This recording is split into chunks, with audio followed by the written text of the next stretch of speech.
A'udzubillahissamil-alim minasyaitonirrajim. Bismillahirrahmanirrahim. Assalamualaikum warahmatullahi wabarakatuh. Innal hamdalillah nahmaduhu wa nasta'inu wa nastaghfiruh wa na'udzubillahi min syururi anfusina wa min sayyiati a'malina. May yahdihillahu fala mudhillalah wa may yudlil fala hadiyalah. Asyhadu an la ilaha illallah wahdahu la syarikalah wa asyhadu anna Muhammadan abduhu wa rasuluh. Allahumma sholli wa sallim wa barik ala hadan nabiyil karim wa ala alihi wa sahbihi ajma'in. Kaum muslimin dan muslimat dimanapun berada, semoga Allah senantiasa menjadikan kita hamba-hambanya yang bersyukur, baik di saat lapang ataupun di saat sempit, baik kita dalam keadaan sakit ataupun saat ini dalam keadaan berduka. Mudah-mudahan Allah mengganti segala kedukaan kita menjadi nikmat yang lebih banyak insyaallah. Bersolawat kita kepada Rasulullah sallallahu alaihi wasallam dengan ucapan Allahumma sholli ala Muhammad wa ala alihi washabihi wasallim. Semoga dengan banyak kita bersolawat kita akan mendapatkan syafaat di yaumil akhir kelak. Kaum muslimin muslimat yang saya muliakan, kita pada saat ini akan membahas tentang Nabi Sulaiman alaihissalam. Beliau ini adalah anak Nabi Daud alaihissalam, jadi satu zaman cuman beda rentang usia. Nabi Daud alaihissalam menjadi nabi dan raja bagi Bani Israel. Begitu juga dengan Nabi Sulaiman alaihissalam menjadi raja dan nabi bagi Bani Israel. Dan ini sebetulnya mengajarkan bahwa walaupun seorang nabi, seorang rasul, tidak salah sebenarnya dia memiliki kekuasaan, tidak masalah dia memiliki harta, tetapi hartanya itu tidak membuat dia jauh dari Allah, tapi menjadi dia semakin dekat kepada Allah. Kadang memang dengan kita berharta itu agak lebih mudah mengajak orang kepada kebaikan. Ada kalanya seperti itu. Misalnya saja kalau kita mengajak orang, kemudian kamu mau nggak dengar pengajian, nanti saya kasih 20.000. Ini misalnya nih, orang pasti akan tertarik ingin ikut karena ada yang diharapkan dia 20.000. Walaupun 20.000, tetapi bagi sebagian orang ini suatu pancingan. Sama seperti sekarang ini banyak ceramah-ceramah agama, habis ceramah kita akan makan-makan. Nah itu kan lumayan rame yang ikut. Jadi tidak ada salahnya kalau kita memiliki harta, kemudian kita membawa harta kita itu untuk kebaikan. Seperti di kalangan para sahabat, Abu Bakar Siddiq kaya, jadi lebih mudah untuk mengajak orang karena dia dipandang orang, karena dia berharta. Nah jadi inilah gunanya orang yang berharta, yang dekat kepada Allah, lebih mudah untuk mengajak orang kepada Allah. Ya, ini insya Allah seperti itu. Nah begitu juga dengan Nabi Sulaiman alaihissalam ini, tetapi mesti kita ingat, Nabi Sulaiman ini dia punya abang, nama abangnya itu Absalom. Nabi Sulaiman lebih sering diajak oleh Nabi Daud untuk menyelesaikan permasalahan yang ada pada masyarakat. Karena Nabi Sulaiman terkenal dengan kecerdasan dan cara dia mengambil keputusan. Memang dikaruniai Allah talent Nabi Sulaiman ini, kecerdasannya. Dari sini kita bisa tahu bahwa kita ini diberikan Allah kelebihan masing-masing. Tidak bisa kita menjadi orang lain, atau misalnya kita lemah di dalam bidang ini, kemudian kita paksakan untuk belajar padahal memang talent kita tidak diberikan Allah ke sana. Jadi ini akan percuma jadinya. Orang banyak memaksakan anaknya lemah matematik, tapi anaknya lebih di bidang lain. Dipaksakan, dileskan, sehingga anak ini justru malah menjadi stres dia. Dulu pernah kejadian anaknya dileskan matematik, padahal anaknya lemah di matematik. Akhirnya begitu anaknya ditanya siapa namanya, 8, di mana tinggalnya, 6. Ini dikarenakan apa? Karena dia dipaksakan untuk menguasai bidang ini. Kita masing-masing sudah diberikan talent oleh Allah. Temukan talent kita itu, dalami dia. Ini yang membuat orang akan berhasil dan dia akan ikhlas di dalam bidang dia. Begitu juga Nabi Sulaiman alaihissalam diberikan talent oleh Allah. Dia diberikan kelebihan dalam menyelesaikan masalah. Ada beberapa masalah kalau kita lihat dalam beberapa riwayat. Pernah ada dua orang yang datang kepada Nabi Daud minta keadilan. Pengaduan si A, aku itu sudah menanam Daud. Kebunku ini mau panen. Datang kambing si B ini. Dia masuk ke pekarangan kebun aku, habis dirusaknya semua, sehingga aku mengalami kerugian. Nabi Daud bertanya kepada si B, betul B? B mengakui, iya Nabi Daud, memang kambingku yang masuk ke pekarangan dia. Baik, kata Nabi Daud, seluruh kambing kamu B harus diberikan semuanya kepada si A pemilik kebun ini. Itulah keadilan, kata Nabi Daud. Tidak lama Nabi Sulaiman berkata, maaf ayah, aku tidak sependapat dengan ayah. Maksudmu apa Sulaiman? Seharusnya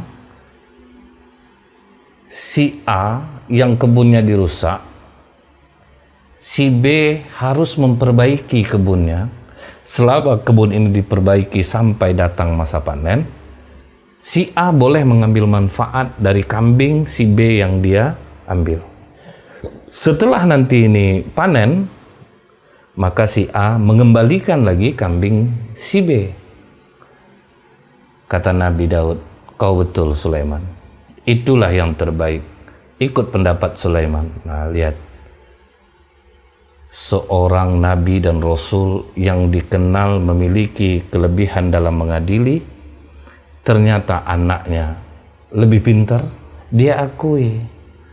Orang tua tidak selamanya benar. Orang tua walaupun dia cerdas, barangkali anaknya diberikan Allah talent dan memiliki kecerdasan yang berbeda, dan bisa jadi pendapatnya benar. Ini mengajarkan kepada orang tua untuk tidak egois. Dengarkan juga kadang pendapat anak, bisa jadi dia benar. Dan kita lihat di sini tipe seorang pemimpin, ketika ada yang berbeda dengan dia tidak marah. Artinya perbedaan itu akan terjadi. Jangan kita itu selalu memperdalam tentang perbedaan. Dari mana sisi orang memandang, dia akan mengatakan dia benar. Yang ini mengatakan ini benar. Orang buta kalau ditanya tentang gajah, pernah nih, ini gajah, orang butanya ada dua orang, kemudian yang satu terpegang hidungnya. Gajah itu panjang, kata dia, karena dia megang hidung. Kalau kata yang satu lagi, enggak, kurus, kecil, dia megang ekor, pendek. Nah, dari sini kita tahu dari sisi mana orang memandang akan terjadilah sebuah perbedaan terhadap sesuatu yang mereka belum tahu. Nabi Daud, dia belum tahu dia benar. Menurut dia itulah yang adil. Ternyata dari sisi Nabi Sulaiman yang memiliki pemandangan berbeda, dan ternyata untuk kasus itu yang sangat diterima adalah pendapat Nabi Sulaiman alaihissalam. Ini juga pelajaran berharga bagi kita. Kadang kita memandang suatu masalah dengan dalil ini, sementara orang memandang dia juga punya dalil yang lain. Ini kita peruncing, ini nggak akan pernah ketemu. Itu tidak akan pernah ketemu. Pelajarannya sangat berharga. Jangan egois, sekalipun kita lebih tua, sekalipun kita lebih berkuasa, sekalipun kita lebih berpengaruh dari orang lain. Ini kasus yang pertama. Kemudian ada kasus yang kedua. Ada dua orang perempuan datang. Satu perempuan tua, satu perempuan muda. Berebut satu orang bayi. Yang perempuan tua mengatakan ini bayi saya. Yang perempuan mengatakan ini bayi saya. karena perempuan tua ini lebih meyakinkan ngomongnya, maka kata Nabi Daud, pemilik anak ini adalah perempuan tua. Padahal yang sebenarnya yang punya anak ini adalah perempuan muda. Terkadang orang mungkin omongannya lebih meyakinkan, padahal dia bohong. Ada satu orang, dia tidak bisa memperindah kata-katanya, dia tidak bisa meyakinkan, sehingga dia dianggap tidak benar. Ini pelajaran yang sangat sulit. Kadang orang bisa ngomong meyakinkan, kita anggap dia benar. Orang yang ngomong benar karena dia kurang bisa meyakinkan, kita anggap dia tidak benar. Hati-hati menjaga diri kita, hati kita. Jangan sampai suka memandang orang dengan pandangan yang salah terlebih dahulu. Emang betul-betul diteliti loh. Tapi yang mempunyai kemampuan ini pun tidak sembarangan orang. Tidak sembarangan orang. Jadi kita cari, jangan sampai kita ketemu dengan masalah seperti ini. Satu, yang kedua, jangan dahulukan berburuk sangka. Karena Nabi Daud sudah memutuskan, mereka pun pergi. Ketemu dengan Nabi Sulaiman alaihissalam. Nah, Nabi Sulaiman bertanya kepada perempuan ini, kalian ada masalah? Iya. Tadi sudah bertanya kepada Daud, padahal Sulaiman, ini anakku, kata perempuan muda. Kata yang tua, tidak. Nabi Daud yang lebih tahu, dia mengatakan itu anakku. Nabi Sulaiman langsung mengatakan, sekarang ambil pisau, kita belah dua aja anak ini, kamu dapat separuh, kamu dapat separuh. Kata perempuan tua, aku setuju. Kata perempuan muda, jangan Sulaiman, ini bukan anakku. Anak ini adalah milik perempuan tua ini. Maka kata Sulaiman, bayi ini perempuan muda yang memilikinya. Oh, kenapa begitu? Karena seorang ibu tidak akan rela dia kehilangan nyawa anaknya. Sementara kau menyetujui anak ini dibelah, berarti kau bukan ibunya. Lihat kecerdasan Nabi Sulaiman, tentu bukan sembarangan talent yang diberikan Allah. Jadi orang-orang seperti ini ada dikasih Allah talentnya, dia cerdas, bisa mengatasi masalah melalui cara-cara dia. Nah, ini polisi ini paling tahu nih cara memancing orang untuk bicara supaya orang ini mengakui. Nah, itu ada tugas polisi, bidang-bidangnya juga punya kadang kecerdasan yang seperti ini. Nah, karena Nabi Sulaiman ini cerdas, sering dibawa oleh Nabi Daud, ada masalah di persidangan, itu dibawa. Nah, abang Nabi Sulaiman tadi, Absalom, udah merasa dia nih, ini gawat nih. Nampak-nampaknya bukankah aku nanti tahta kerajaan ini. Bisa-bisa tahta kerajaan yang seharusnya milikku akan berpindah kepada Sulaiman. Nabi Daud mengajarkan kepada kita, tidak ada urusan, oh ini yang paling tua, dia yang harus duduk. Tidak. Yang paling menguasai. Yang paling menguasai, itu yang dicari. Yang memang ahli dia memimpin. Itu karakter itu ada pada Nabi Sulaiman. Sudah dilihat Nabi Daud. Sudah ada. Jadi bukan berarti, oh ini yang paling tua, dia akan menduduki kerajaan. Tidak. Jadi tidak seperti itu cara Nabi Daud memilih. Dia pilih yang paling cerdas. Yang memang berkompeten untuk bisa memimpin Bani Israel. Akhirnya Absalom membuat sebuah rencana. Setiap kali ada orang punya masalah, dia yang duluan maju. Nah, ini pencitraan nih. Dia yang duluan maju, dia bantu masyarakat, dia turun ke masyarakat. Sampai akhirnya masyarakat semua yang awam terpesdaya oleh Absalom. Politik seperti ini akan terus ada. Dia ingin berkuasa, kemudian dia buat, padahal ada orang yang lebih pantas, dia takut, dia mulai masuk ke sana, masuk kemari. Ya kita lihat lah, kalau ada orang ingin duduk di suatu jabatan, pasti itu sebelum menjabat dia datangi kita, dia ramah, dia ajak orang ngumpul, dikasih hadiah. Akhirnya orang, wah ini bapak ini boleh nih kita pilih nih, ibu ini boleh kita dudukkan ini. Tapi setelah dia duduk, dia nggak pernah lagi datang untuk mengunjungi orang-orang yang memilih dia. Nah, ini Absalom deh. Absalom pada masa sekarang ini banyak. Gitu. Sebelum dia dipilih, dia turun, dia selesaikan masalah orang, dia bantu. Ini nomor HP saya. Begitu duduk, nomor HP langsung tidak bisa lagi dihubungi, WA tidak lagi dibalas. Ya, seperti itulah. Absalom ini sejarah, tetapi ada pada masa sekarang. Akhirnya Absalom kudeta.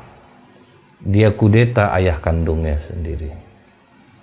Kalau kita ingat lagi kajian dalam kitab Qisasul Anbiya karya Ibnu Katsir rahimahullah.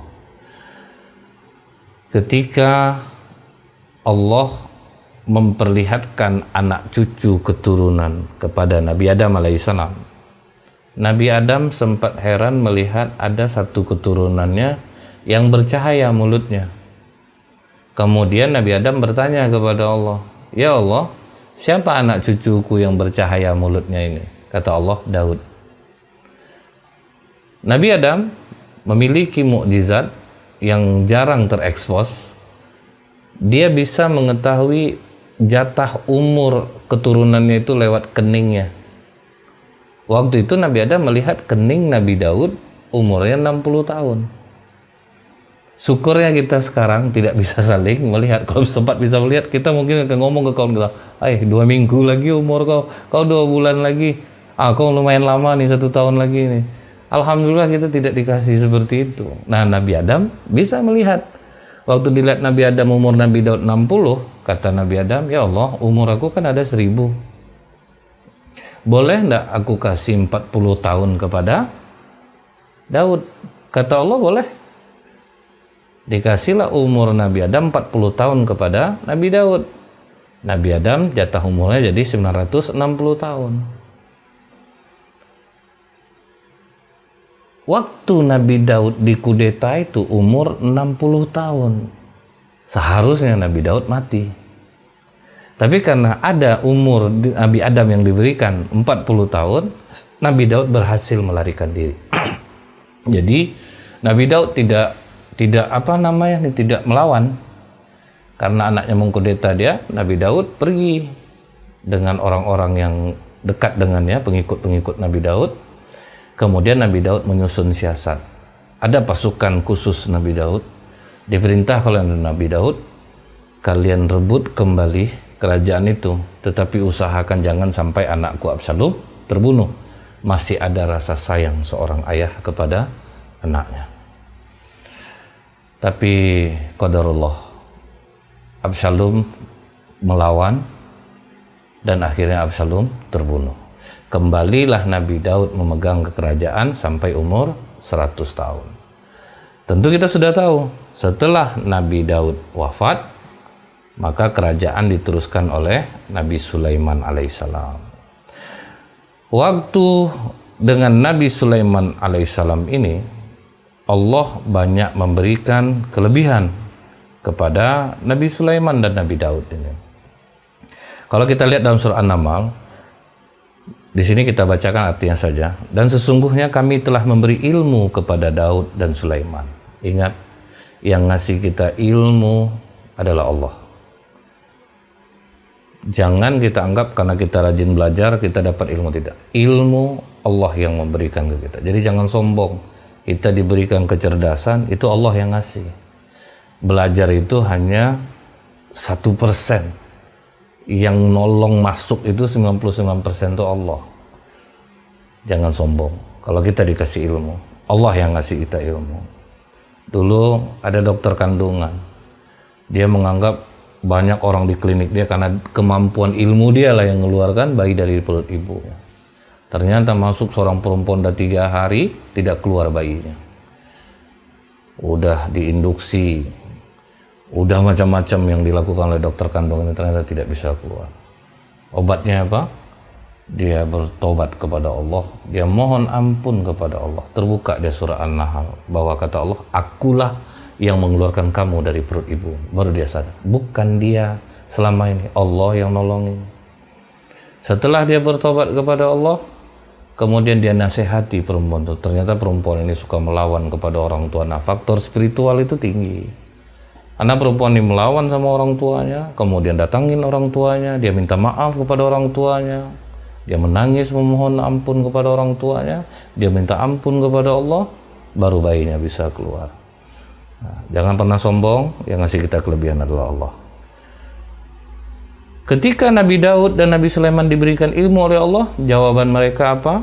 Alhamdulillah, segala puji bagi Allah yang telah melebihkan kami dari kebanyakan hamba-hambanya yang beriman. Kalau kita dikasih kelebihan, Allah yang ngasih kita. Itulah kelebihan yang diberikan Allah kepada Nabi Sulaiman dan Nabi Daud. Sekalipun mereka raja, mereka nabi, rasul, mereka berkuasa, tapi mereka tetap mengatakan segala puji bagi Allah. Allah yang melebihkan kami dari kebanyakan hamba-hambanya yang beriman. Kalau dikasih kelebihan, bersyukur kepada Allah. Allah memberikan kita kelebihan. Kemudian dalam surah An-Naml 16, dan Sulaiman telah mewarisi Daud. Hai manusia, kami telah diberi pengertian tentang suara burung. Nah, Nabi Sulaiman ngerti dengan suara burung. Dan di kami diberi segala sesuatu, maksudnya kerajaan, harta, apapun. Sesungguhnya semua ini benar-benar suatu karunia yang nyata. Ini benar-benar terjadi, Allah yang ngasih. Kalau kita ingat, Nabi Sulaiman ngobrol sama burung. Pernah ada burung bersarang di sebuah pohon di depan rumah seseorang. Karena kicauan burung ini jelek, membuat orang yang punya rumah ini merasa terganggu. Dia lempari burung itu pakai batu. Burung itu kena sakit, dia ngadu kepada Nabi Sulaiman. Nah, ini obrolan burung kepada Nabi Sulaiman. Wahai Sulaiman, aku tegak duduk aja aku di sana, ndak nganggu dia, padahal dilemparnya aku pakai batu. Padahal dia suaranya yang memekakkan telinga tuan rumah ini. Nabi Sulaiman langsung memanggil 2 jin. Apa kata Nabi Sulaiman? Kalian aku tugaskan pantau rumah itu. Kalau sempat orang yang punya rumah ini masih melemparkan burung ini, masih dilempar yang burung ini, lemparkan tubuh dia ke timur. Baik, kata jin ini. Keesokan harinya burung ini ngadu lagi, ternyata kena lempar lagi. Nabi Sulaiman agak marah. Ini kan sudah saya tugaskan 2 jin, kenapa kok mereka masih membiarkan lempar? Tidak lama jin itu datang dalam keadaan yang sangat letih. Ditanya oleh Nabi Sulaiman, kenapa kalian tidak melaksanakan tugas kalian? Kata mereka berdua, belum kami melempar dia, kami sudah dilempar oleh malaikat ke timur dan ke barat. Nabi Sulaiman menyuruh orang memanggil yang punya rumah. Burung ini bersarang depan rumah kamu, dekat pohon? Iya. Membekak aja, kerjaan tiap hari itu bekak telinga aku. Aku lempar aja dia pakai batu. Aku sebetulnya sudah mengutus 2 jin untuk mengawasi. Kalau kau lempar lagi, kau yang dilemparkan. Tapi ternyata 2 jin ini pulang dalam keadaan letih. Jadi lempar oleh malaikat. Apa yang telah kau lakukan hari ini? Kata orang punya rumah ini, tadi pagi aku mau makan, mau menyuap makan. Datang orang kelaparan meminta makan kepadaku. Aku berikan makanan itu kepadanya. Jadi ingat, amalan ngasih orang makan dalam keadaan kita lapar, malaikat akan nolong kita insya Allah. Tapi siap-siap ya praktek seperti ini, nanti kelaparan jangan sampai saya pula disalahkan. Itu dahsyatnya sedekah, sebetulnya sedekah makan. Ini obrolan Nabi Sulaiman dengan burung, dan ternyata diberitakan Allah dalam surat An-Naml ayat 16. Juga kalau kita lihat dalam surah Al-Anbiya 81, dan telah kami tundukkan untuk Sulaiman angin yang sangat kencang tiupannya. Lihat kekuasaan Nabi Sulaiman, bukan harta aja, angin pun bisa diperintahkan oleh Nabi Sulaiman. Tunduk kepada keinginan Sulaiman, berembus sesuai dengan perintahnya. Kemanapun Nabi Sulaiman menyuruhnya, angin akan menuruti perintahnya dengan izin Allah. bisa mengendalikan makhluk lain juga. Kalau kita lihat dalam surah An-Naml 17, dan dihimpunkan untuk Sulaiman tentaranya dari jin. Nah, ini yang tadi kita singgungkan, jin juga nurut sama Nabi Sulaiman. Jin apa aja itu di bawah kendali Nabi Sulaiman. Ibaratnya nggak perlu ruqyah kalau sama Nabi Sulaiman, jin takut sama Nabi Sulaiman. Kalau dia datang, semua jin akan menuruti perintahnya. Nah, kalau kita lihat perintah Nabi Sulaiman ini ada di daerah Yaman, namanya Sumur Lainah. Itu dulunya jumlahnya 300. Semua batu, sekarang hanya tinggal sisa 20 sumur. Dan itu batu, tidak akan bisa dikerjakan oleh manusia biasa atau alat berat sekalipun. Tapi sumur itu sampai sekarang masih ada. Itulah pekerjaan jin yang diperintahkan oleh Nabi Sulaiman. Sampai hari ini masih ada sumur itu, teman tinggal 20 dari 300 sumur. Dan sumur betul-betul bulat. Itu untuk tempat persediaan air diperintahkan Nabi Sulaiman kepada para jin untuk menggalinya. Itulah kekuatan pasukan Nabi Sulaiman dari golongan jin. Kemudian gedung-gedung pada masa Nabi Sulaiman itu semua jin yang dikerahkan oleh Nabi Sulaiman. Bahkan nih kalau kita lihat dalam surah Al-Anbiya 81, setan pun itu tunduk kepada Nabi Sulaiman. Bayangin, setan-setan itu tunduk kepada Nabi Sulaiman. Dan kami telah tundukkan kepada Sulaiman segolongan setan yang menyelam ke dalam laut untuknya, mengerjakan pekerjaan selain daripada itu, dan adalah kami memelihara mereka itu. Dahsyat nggak tuh, setan di atas jin lagi itu. Kalau ibaratnya bosnya udah tuh, itu di bawah kendali Nabi Sulaiman. Kalau kita lihat dalam riwayat lain, itu dalam judul Ketika Dunia Tanpa Iblis. Nah, ini maksudnya sebetulnya pada zaman Nabi Sulaiman. Nabi Sulaiman bermohon kepada Allah, ya Allah, izinkanlah aku untuk menawan seluruh iblis. Allah katakan, jangan Sulaiman. Kalau kau menawan iblis, berhenti semua kegiatan manusia. Kata Nabi Sulaiman tidak paham ini maksud Allah itu. Kata Nabi Sulaiman, ya aku mencoba saja, beberapa hari aja aku tangkap. Ya Allah, kan kau sudah memberikan kelebihan kepadaku nih, aku kan bisa untuk menundukkan mereka. Kata Allah, baik, silahkan. Iblis seluruhnya ditangkap oleh Nabi Sulaiman. Setan-setan semua ditangkap oleh Nabi Sulaiman.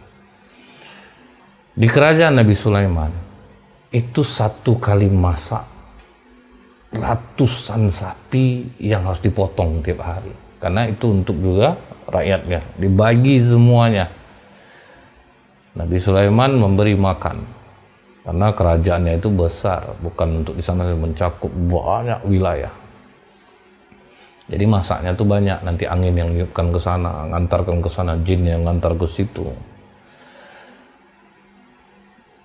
Pas pagi hari setelah iblis ditangkap, Nabi Sulaiman memerintahkan pembantunya untuk ke pasar. Coba beli bahan-bahan makanan. Semua pasar tutup. Sampai sore tutup. Nabi Sulaiman keesokan harinya menyuruh lagi, coba pergi lagi ke pasar. Tutup, hanya minum air saja lagi. Orang semua di kerajaan. Nabi Sulaiman bertanya kepada Allah, ya Allah, kenapa jadi seperti ini? Ditanya oleh Allah, coba kau suruh orang melihat kemana para pedagang itu pergi. Rupanya seluruh pedagang itu beribadah, melupakan dagangannya. Mereka menangis-nangis minta ampun kepada Allah. Mereka betul-betul mempersiapkan diri untuk ke akhirat. Makanya kata Allah, itulah Sulaiman. Guna aku menciptakan iblis itu, supaya orang mau berjuang untuk dunianya dan dia tidak terpengaruh, dia bisa dekat kepada Allah. Kalau semua iblis ditangkap, semua manusia akan menjadi baik dan dia hanya mengingat mati dan dia akan lupakan seluruh kegiatan pekerjaannya. Itulah sisi positifnya ada iblis. Kalau sempat iblis tidak ada, berhenti semuanya orang. Orang nggak mau lagi jualan, kerja, udah orang nangis untuk akhirat saja.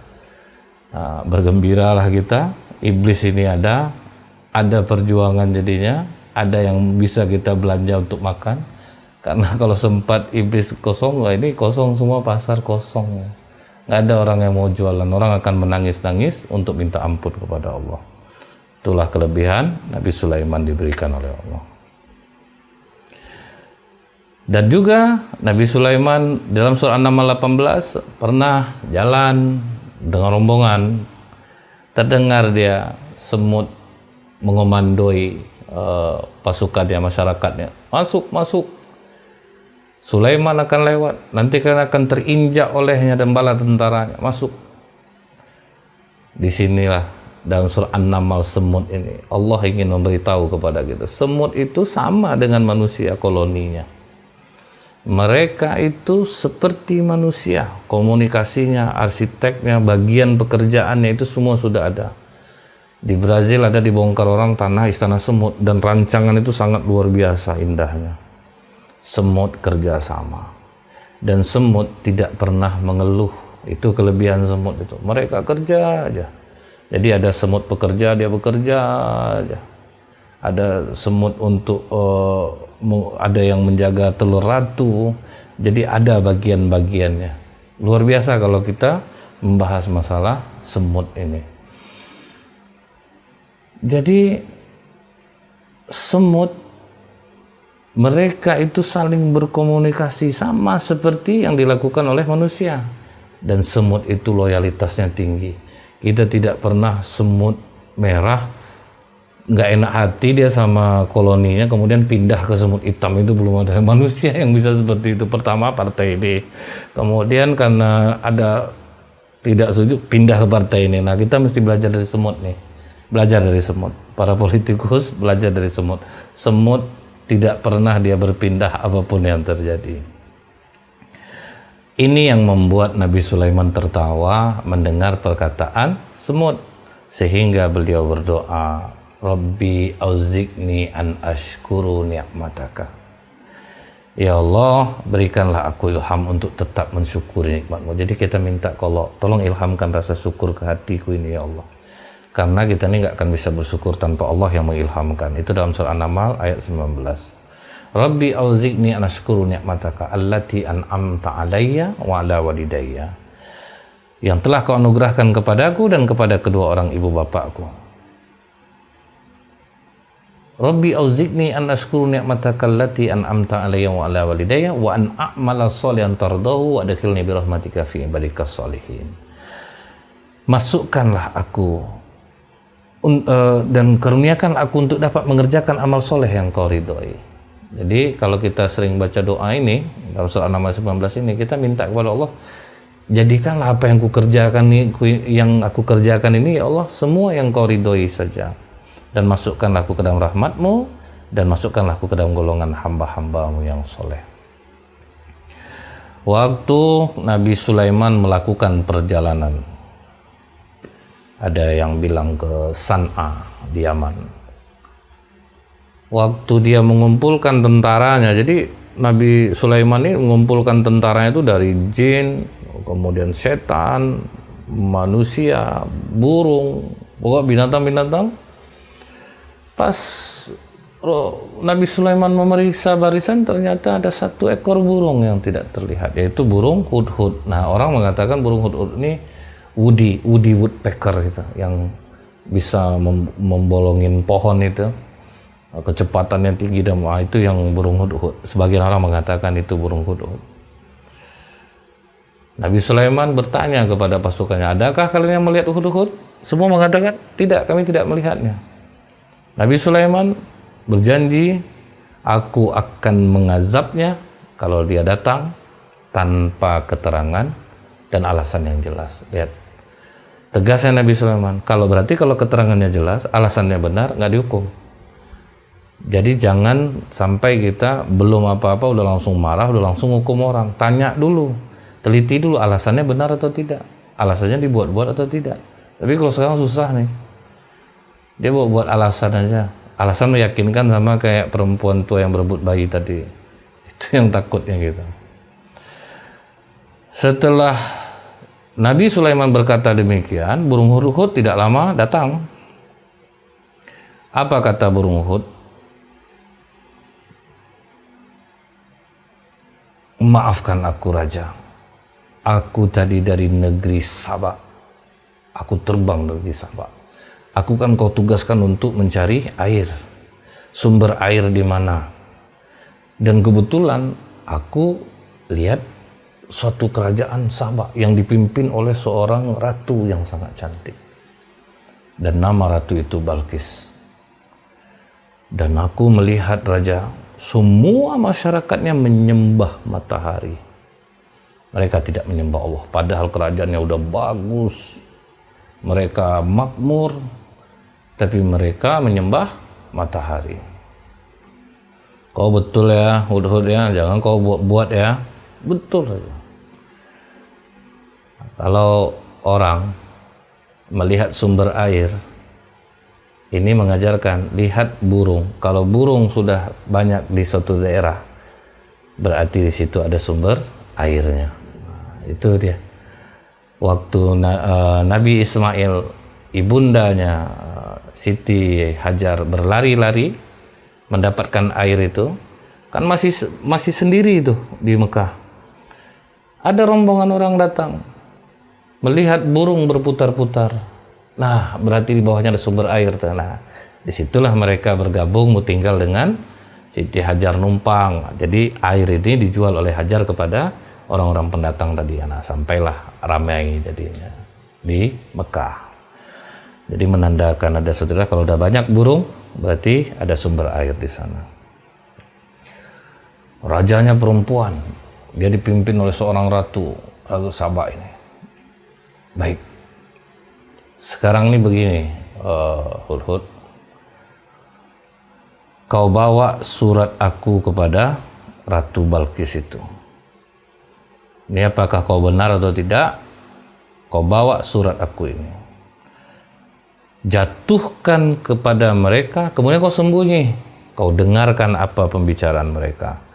Nah, surat Nabi Sulaiman ini terdapat juga di dalam surat An-Naml ayat 29. Tapi orang banyak salah arti ini, dijadikannya ini untuk pemanis. Kalau kita mau deketin cewek, pakai doa Nabi Sulaiman, nggak bisa. Ingatkah kita pernah Nabi Muhammad SAW menangkap jin, dia baca doa Nabi Sulaiman, nggak diizinkan oleh Allah. Rabbi firli wa habli mulkan la yanbaghi, sampai akhir doa itu. Apa kata Allah? Tidak Muhammad, itu untuk Sulaiman. Jadi Rasulullah nggak bisa menguasai jin. Kata Rasulullah, andaikan dikabulkan itu akan kuikat dan akan ditonton oleh orang banyak. Tapi tidak diizinkan oleh Allah. Itu bagiannya Nabi Sulaiman. Nah, ini ingat kita, bagian-bagian kita ini sudah ada. Jangan sibuk dengan bagian orang. Urusan kita saja yang kita urus nih. Nah, boleh ngurus urusan orang kalau memang ada unsur kebaikan di sana. Nabi Sulaiman membuka dengan kalimat apa? Bismillahirrahmanirrahim. Surat ini adalah dariku. Sulaiman, janganlah kamu sombong. Maksudnya, suratku dari aku. Nama aku Sulaiman. Wahai kau Balkis, jangan kau bersikap sombong sama aku. Jangan kau menganggap dirimu lebih tinggi daripada aku.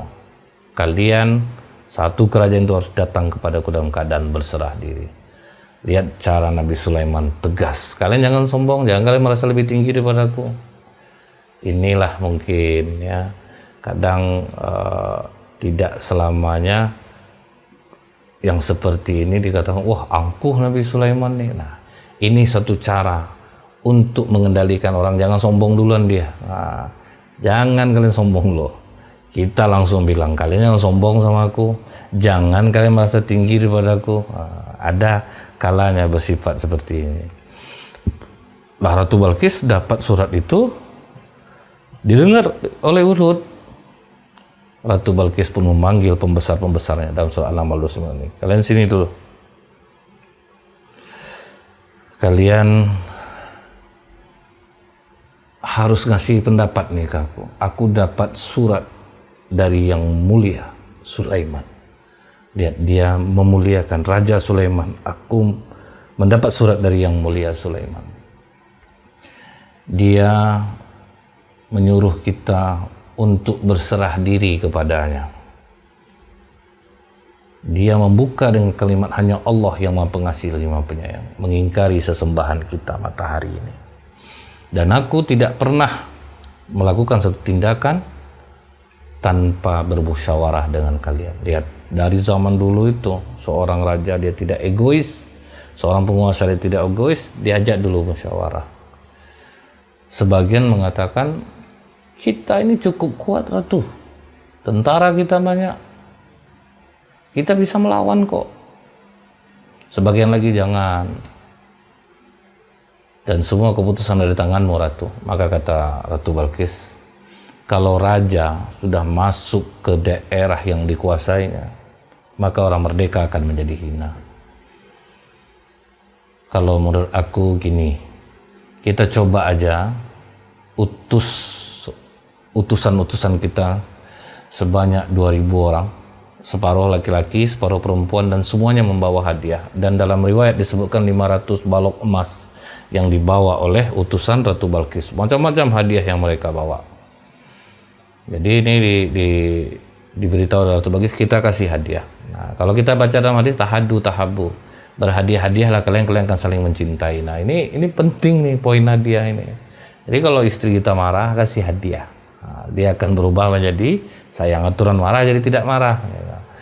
Orang yang tidak senang sama kita, kasih dia hadiah, dia akan senang pada. Cuman banyak orang menyalahartikan hadiah ini dia untuk mendapatkan sesuatu kepentingan. Kita lihatlah terbaliknya. Kalau orang kaya pesta pasti yang ngasih kado juga besar, karena dia ada pengharapannya dengan orang tua dari mempelai ini, karena pejabat kah, pimpinan dia kah. Seharusnya mau kita kasih besar tuh orang miskin, dia yang butuh uang. Ini malah orang kaya yang dikasih besar, karena mengharap sesuatu kepentingan diri dia, maka dialah rugi sekian tapi dia dapat lebih banyak lagi. Ini didengar oleh Hudhud. Nah, Hudhud membocorin ke Nabi Sulaiman. Apa kata Hudhud? Mereka akan datang dengan mengirim 2.000 utusan, membawa hadiah yang bermacam-macam, dan tersebut di dalam hadiah itu ada parfum, juga ada minyak ambar, ada minyak kesturi, juga balok emas, macam-macam. Maka kata Nabi Sulaiman, oh mereka ingin ngasih aku hadiah. Dan dia juga mengatakan begini, Sulaiman, kalau dia seorang raja maka dia akan menerima, tapi kalau dia seorang nabi dia akan menolaknya. Jadi ini juga tes dari Ratu Balqis dan disampaikan oleh Hudhud kepada Nabi Sulaiman. Maka Nabi Sulaiman perintahkan seluruh pasukannya, semua jin bangun dari batu bata emas, semua dirombak istana Nabi Sulaiman yang sangat luas, bangun dari emas, perak, mutiara, dan anak-anak jin disuruh cari binatang-binatang yang aneh-aneh untuk kita letakkan di sini. Bekerja semua dengan waktu yang sebentar. Selesai istana megah, lantai kaca yang pokoknya luar biasa dahsyatnya, indahnya. Maka datang utusan-utusan itu. Udah berapa bulan perjalanan datang mereka membawa hadiah. Kata Nabi Sulaiman, kalian mau ngasih aku hadiah, nggak nengok kalian nih, emas aja di tembok sama aku ya. Kalian datang bawa ini untuk aku. Nah, aku terima balik semua. Kalau nggak datang ratu kalian, aku hancurkan negeri kalian. Bawa semua hadiah kalian. Nggak diterima oleh Nabi Sulaiman. Disitulah Ratu Balqis yakin bahwa ini dia adalah seorang nabi. Kita harus datang kepadanya. Nah, singgasana Ratu Balqis itu didinding sampai 7 pintu untuk menjaga singgasana. Kemudian Nabi Sulaiman alaihissalam mengatakan kepada para jin, orang-orang yang berilmu, meminta mereka untuk bermusyawarah. Kata Nabi Sulaiman, siapa yang bisa memindahkan singgasana Balqis kemari? Yang mendaftar dulu siapa? Jin Ifrit. Itu dalam surat An-Naml ayat 39. Apa kata Jin Ifrit? Aku akan datang kepadamu dengan membawa singgasana sebelum kamu berdiri dari tempat dudukmu. Dari majelis tempat dudukmu, aku akan bisa mengambilnya. Kalau engkau mau, saat ini juga akan aku ambil singgasananya. Maka kata Nabi Sulaiman, aku butuh lebih cepat lagi. Ada enggak yang bisa lebih cepat? Maka seorang yang paham ahli kitab mengatakan, namanya Asif ibnu Barkiyah, aku bisa dengan izin Allah akan membawa singgasana itu secepat engkau mengelipkan mata. Silakan kau pandang ke atas sebentar, kemudian kau ke bawah lagi. Langsung tertaruh singgasana Ratu Balqis di sana. Artinya apa? Kedekatan kepada Allah itu lebih mudah untuk berdoa dikabulkan daripada dengan kekuatan yang lain. Jin mengandalkan kekuatan dirinya, sementara Asif ibnu Barkiyah mengandalkan kekuatan Allah. Tapi di dalam riwayat disebutkan Ibnu Barkiyah ini orang yang sangat jujur dan sangat mengamalkan nama-nama Allah di dalam diri dia. Ini yang menyebabkan doanya lebih cepat untuk terkabul. Setelah itu Ratu Balqis datang. Singgasana itu sudah dimodif sedikit, dihias-hias oleh Nabi Sulaiman. Begitu dia masuk istana Sulaiman, kaget dia betapa indahnya sampai dia mengangkat roknya. Sana disangkanya itu air. Kata Nabi Sulaiman, lepaskan saja rokmu, ini bukan air, lepaskan saja ke bawah. Waduh, takjub. Kemudian apa kata Nabi Sulaiman? Kau ingat itu? Diperhatikan ya singgasananya. Ini seperti singgasanaku. Memang ini singgasanamu. Allah yang telah membawanya kemari. Jadi Nabi Sulaiman memiliki kekuasaan, doanya dikabulkan, tapi Ibnu Barkiyah, Asif ibnu Barkiyah yang berdoa. Artinya orang juga punya kelebihan masing-masing. Sekalipun dia seorang nabi dan rasul, dia mengakui ini kalau orang baik, orang yang berdoa ini bagus dia berdoa, itu bagian dia. Dia orang jujur. Jadi jangan pernah kita nganggap, oh saya ini udah hebat nih amalan saya, doa saya dikabulkan, kalau lebih rendah daripada saya, enggak. Padahal dia nabi dan rasul loh. Semua ada kekuasaan, tapi Asif ibnu Barkiyah yang Nabi Sulaiman, siapa yang bisa bawa? Wah, Nabi Sulaiman mengakui bahwa ini Ibnu Barkiyah, Asif ibnu Barkiyah ini luar biasa kejujuran dan ketaatannya kepada Allah. Ini juga untuk mengajarkan kita, bukan Nabi Sulaiman itu tidak bisa. Dia mengajarkan bahwa orang yang jujur, orang yang betul dekat kepada Allah, permohonan dia akan dikabulkan oleh Allah. Disitulah Ratu Balqis takjub kepada Nabi Sulaiman. Dia berserah diri, seluruh pasukan kerajaannya mereka menyembah kepada Allah, dan dia menjadi istri Nabi Sulaiman alaihissalam. Jin terus bekerja. Mereka takut tidak menuruti perintah Nabi Sulaiman, sampai Nabi Sulaiman tidak mereka ketahui sudah wafat. Mereka terus bekerja. Ini kalau kita lihat dalam surat Saba ayat 15. Maka ketika kami telah menetapkan kematian atas Sulaiman, tidak ada yang tahu. Tidak ada yang tahu bahwa Nabi Sulaiman sudah meninggal, kecuali akhirnya rayap yang memakan tongkatnya. Berarti sudah berapa lama dia berdiri, disangka jin-jin yang bekerja untuk dia masih hidup, semua tetap bekerja sesuai sesuai yang telah diperintahkan. Nah, rayap itu memakan tongkatnya sampai Nabi Sulaiman jatuh. Maka ketika dia telah tersungkur, baru jin tahu bahwa sekiranya mereka mengetahui yang gaib, tentu mereka tidak tetap dalam siksa yang menghinakan. Maksudnya apa? Jin juga tidak tahu perkara gaib. Sehingga dia tidak tahu. Nabi Sulaiman, kalau tahu aku tidak akan mau aku suruh jin ini kerja, mau aku diazab oleh Nabi Sulaiman, suruh kerja ini, suruh kerja itu. Artinya apa? Jin pun tidak mengetahui perkara gaib. Inilah kisah Nabi Sulaiman alaihissalam. Mudah-mudahan banyak pelajaran yang bisa kita ambil dari sini. Semoga bermanfaat. Subhanakallahumma bihamdika asyhadu alla ilaha illa anta astaghfiruka wa atubu ilaik.